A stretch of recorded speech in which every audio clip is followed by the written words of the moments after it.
ஜெய் குருதேவ். அனைவருக்கும் வணக்கம். இன்னைக்கு பூஜ்ய ஸ்ரீ ஸ்ரீ ரவிசங்கர் குருஜி அவங்களுடைய அஷ்டவக்ர கீதையினுடைய விளக்க உரையா பார்த்துட்டு வரோம். ரொம்ப நாளா கொஞ்சம் கேப் விட்டுருச்சு, மன்னிச்சுக்கோ. இனி தொடர்ந்து வர்றதுக்கு முயற்சி பண்றேன். இன்னைக்கு நம்ம சேவா பத்தி பார்க்க போறோம். வாழ்க்கையில நீங்க ஒரு தடவையாவது மத்தவங்க கிட்ட எப்படி இருந்தாலும் உங்களை பார்த்துக்கிறதுக்கு ஏதாவது ஒரு உதவி தேவைப்பட்டா என்னை கேளுங்க, நான் இருக்கேன் அப்படின்னு சொல்ற ஒரு சந்தர்ப்பம் என்னைக்காவது உங்களுக்கு வாழ்க்கையில ஏற்பட்டிருக்கும். சோ அப்படிப்பட்ட சூழ்நிலையே நீங்க வரல, அப்படிப்பட்ட சூழ்நிலையை நீங்க ஏற்படுத்திக்கல அப்படின்னா, நீங்க ஒரு பய உணர்ச்சியோடும், ஒரு அவநம்பிக்கையோடும் இருக்கீங்க அப்படின்னு அர்த்தம். ஆனா உண்மையாவே நீங்க நான் இருக்கேன், எதுக்கா இருந்தாலும் என்னை எந்த உதவியா இருந்தாலும் என்னைய கேளுங்க, நான் இருக்கேன் அப்படிங்கிற சொல்ற ஒரு வார்த்தையே உங்க வாழ்க்கையில ஒரு பெரிய திருப்பு முனையாவும் அமைஞ்சிருக்கும். சோ அந்த வார்த்தை தான் உண்மையாவே என்னன்னா சேவா அப்படின்னு சொல்றாரு. நார்மலா என்ன பண்றோம் அப்படின்னோம்னா, நான் எனக்கு எனக்கு இது வேணும், எனக்கு இது வேணும்னு சொல்லிட்டு ஒரு சுயமாவே இருக்கிறீங்க. எல்லாம் இந்த ஐம்புலன்களையும் கண்களால எவ்வளவுதான் பார்க்க முடியும்? அழகு கொட்டி கிடக்கு. ஆனா நம்மளுடைய கண்களால பார்க்கக்கூடிய அழகு எல்லைக்கு உட்பட்டது. அதே போல புகழ்ச்சியும் உங்கள புகழ்றாங்க அப்படின்னா, அதுக்கும் ஒரு அளவு இருக்கு. ஒரு எல்லை எல்லை உள்ளது. ஸோ அதே போல ஒரு சுவைக்கிறீங்க, ருசிக்கிறீங்க அப்படின்னா, ஒரு லட்டு சாப்பிடுறீங்க, 2 லட்டு சாப்பிடுறீங்க. அதுக்கு மேல அதனுடைய உங்களுடைய நாக்கினுடைய ருசியினுடைய எல்லை அவ்வளவுதான். ஆனா ருசி படர்ந்து பரந்து இருக்குது. அதே போல உங்களுக்கு நுகர்ற திறன் நுகர்ற திறனும் ஓரளவு தான் வாசனைய கிரகிக்கக்கூடியதா இருக்குது. அதே போல தொடனுறும். இந்த ஐம்புலன்களுமே எல்லையற்ற அளவு இன்பம் கொட்டி கிடந்தாலும் நீங்க அனுபவிக்கிறது அப்படிங்கிறது கொஞ்சம் தான் அப்படின்னு சொல்றாரு. சோ ஆனா அது தெரியாம எல்லாமே எனக்கு எனக்கு எனக்கு நான் அப்படிங்கும் போதுதான் உங்களுக்கு இந்த பய உணர்ச்சியும் அவநம்பிக்கையும் ஏற்படுது. உண்மையாவே சேவா அப்படிங்கிறது என்ன அப்படின்னு கேட்டோம்னா, நீங்க எந்த விதமான எதிர்பார்ப்பும் இல்லாமல் உங்களுடைய ஆன்மாவிலிருந்து வரக்கூடியதுதான் சேவா அப்படின்னு சொல்றாரு. தெருல ஒரு பிச்சைக்காரன் போயிட்டு இருக்கான். அவன் தொந்தரவு பண்ணி உங்ககிட்ட காசு கேட்கறான் அப்படிங்கும்போது, நீங்க வேற வழியே இல்லாம அவங்களுக்கு காசு போடுறது அப்படிங்கிறது என்ன அர்த்தம்னா, நீங்க உங்களுடைய காசையும் இழக்கிறீங்க. அதுக்கு மேல ஒரு கோபம், அவன் மேல ஒரு வெறுப்பு உணர்வையும் ஏற்படுத்திக்கிறீங்க. அது உண்மையான தர்மமோ, சேவையோ கிடையாது அப்படின்னு சொல்றாங்க. அதேபோல புத்தருடைய வாழ்க்கையிலும் இதே மாரி ஒரு இன்சிடென்ட் நடந்துச்சாம். ஒரு சின்ன பெண் தியானம் பண்ணி புத்தரோட டிவோட்டியா இருந்தா. அவ கல்யாணம் ஆகி அவங்க மாமனார் வீட்டுக்கு போகும்போது, மாமனார் வீட்ல அவர் மாமனார் சாப்பிட்டுட்டு இருந்தாரு. அப்ப சாப்பிட்டுட்டு இருக்க சமயத்துல வெளிய ஒரு பிச்சைக்காரன் பிச்சை கேட்டுட்டு வர்றான்.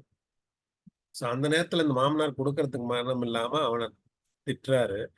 சோ அந்த பெண்மணி என்ன பண்றா, அந்த வெளியில கேட்கிற அந்த பிச்சைக்காரன்ட்ட போய், அவர் பழைய சாதம் சாப்பிட்டுட்டு இருக்காரு. நீ இங்க வாங்க வேண்டாம். நீ அடுத்த வீட்ல போய் வாங்கிக்கோ அப்படின்னு சொல்றாரு. சோ அத கேட்ட மாமனார் ரொம்ப வருத்தப்படுறாரு. என்னது என்ன நான் பழைய சாதமா சாப்பிட்டுட்டு இருக்கேன் அப்படின்னு சொல்லி அவர் சத்தம் போடும்போது அந்த பெண்மணி சொல்றா, நீங்க இப்ப சாப்பிட்டுட்டு இருக்கக்கூடிய நல்ல சாதம் முன்னாடி செஞ்ச நற்பலன்கள் செய்யறதுனால அனுபவிக்கிறீங்க.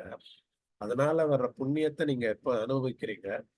அதுபோல இப்பவும் நீங்க சேவை மனப்பான்மையோட நற்காரியங்கள் செஞ்சீங்கன்னா, நீங்க அடுத்த ஜென்மத்திலேயும் ஒரு நற்பலன்களை அனுபவிக்கிறீங்க அப்படின்னு சொல்றத உணர்த்துறார்.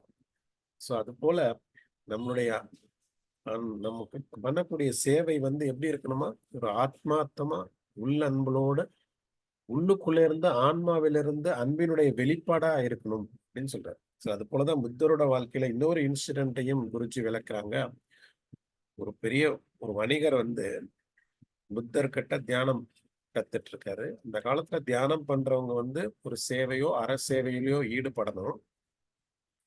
சோ அப்படி அப்படி ரெகுலரா தியானம் பண்ணிட்டு இருக்க அந்த வணிகர் ஒரு நம்ம ஊருக்கு பக்கத்துல புத்தரோட ஆசிரமம் அமைஞ்சிச்சுன்னா ஒரு பெரிய மக்கள் கூடி ஒரு நல்ல தியானம் அனுபவிக்க முடியும் அப்படின்னு சொல்லி அந்த நினைப்புல இடம் பார்த்துட்டு இருக்காரு. அங்க வந்து ஒரு அழகிய ஒரு இடம் அவர் கண்ணு படுது.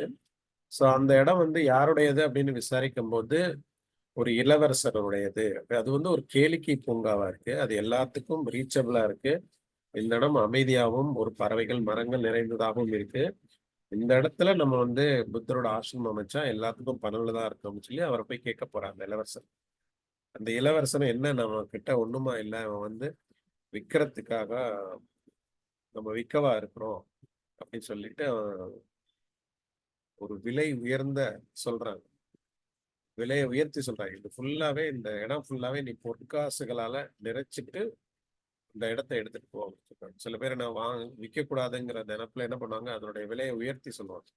ஆனா அப்படி இல்லாம அந்த வணிகர் என்ன பண்றாரு, பொற் சரின்னு சொல்லி போய் வீட்ல இருந்து பொற்காசுகள் எடுத்து வந்து அந்த இடத்துல அடுக்கி வைக்கிறாரு. ஐயோ!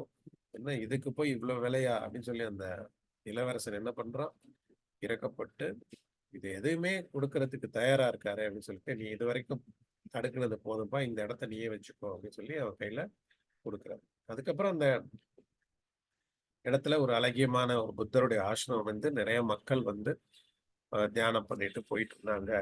ஸோ அப்போ வந்து அந்த இளவரசனும் அந்த இடத்துக்கு வந்து இது 100 பேர் இருக்கிற இடத்துல வந்து ஒரு நிசப்தமான ஒரு அமைதியான பூங்காவா இருக்கே, ஒரு நல்ல அமைதி கிடைக்குதே அப்படின்னு சொல்றது அப்படின்னு நினைச்சு அவன் வந்து அவனும் அந்த இடத்துல வந்து தியானம் பண்ணிட்டு போனான். போல பல பேருக்கு பயனுள்ளதா அமையணும் அப்படிங்கிறது நம்மளுடைய உள்ளார்ந்த இடத்துல இருந்து வரணும் அப்படின்னு சொல்றாரு. ஸோ அதுக்கப்புறம் நாள் ஆக ஆக அந்த வணிகனும் என்ன பண்றான், ஒரு ஏழ்மை நிலையை அடைகிறான்.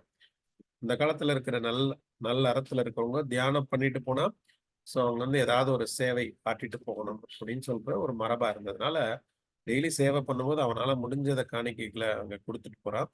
ஒரு காலகட்டத்துல அவனுக்கு அந்த அளவுக்கு கூட கொடுக்க முடியாத அளவுக்கு கூட வறுமையா இருக்கு. ஸோ அப்போ ஒரு நாள் என்ன பண்றான், ஏதாவது பண்ணணுமே நினைச்சு அவன் வீட்டுக்கு பின்னாடி போய் தோட்டத்துல ஒரு மக்கின குப்பை இருக்கு, அழுகிய குப்பைகள்லாம் இருக்கு. அதை எடுத்துட்டு வந்து ஆசிரமத்துல இருக்கிற செடிக்கு வந்து உரமா போடுறான். ஸோ அப்ப சொல்றாங்க, இதுதான் என்னால முடிஞ்ச இந்த அளவுக்கு முடிஞ்ச சேவையா இருக்கு. இது நல்லபடியா அந்த மரம் வளர்ந்து ஒரு நிழலாவும், பறவைகளுக்கு ஒரு தங்குற இடமாவும், எல்லாருக்கும் பயனுள்ளதா அமையும்னு சொல்லிட்டு தான் நான் இந்த இந்த சேவையாவது அட்லீஸ்ட் செய்றேன் அப்படின்னு சொல்லி, அந்த சேவைய வந்து உள்ளார்ந்த ஆத்மாவிலேருந்து வரக்கூடிய எந்த விதமான பிரதிபலனும் எதிர்பார்க்காம, எனக்கு எந்த விதமான சந்தர்ப்ப சூழ்நிலையும் எதிர்பார்க்காம, மக்களையும் எதிர்பார்க்காம, நான் அப்படிங்கிறது கூட இல்லாம, உள்ளார்ந்த ஆன்மாவிலிருந்து வரக்கூடியதுதான் உண்மையான சேவையா இருக்கும். அது வந்து எப்பவுமே எப்படி இருக்கும், அன்பினுடைய வெளிப்பாடா தான் இருக்கும். இத வந்து மத்தவங்களுக்கு பயனுள்ளதா இருக்கும் அப்படிங்கிற ஒரே ஒரு நல்ல எண்ணத்தோட அன்பின் வடிவா வரக்கூடிய சேவை தான் உண்மையான சேவை அப்படிங்கிறத இதன் மூலமா குருஜி விளக்குறாங்க. பிடிச்சிருந்தா லைக் பண்ணுங்க, ஷேர் பண்ணுங்க, சப்ஸ்கிரைப் பண்ணுங்க. நன்றி, வணக்கம். ஜெய் குருதேவ்.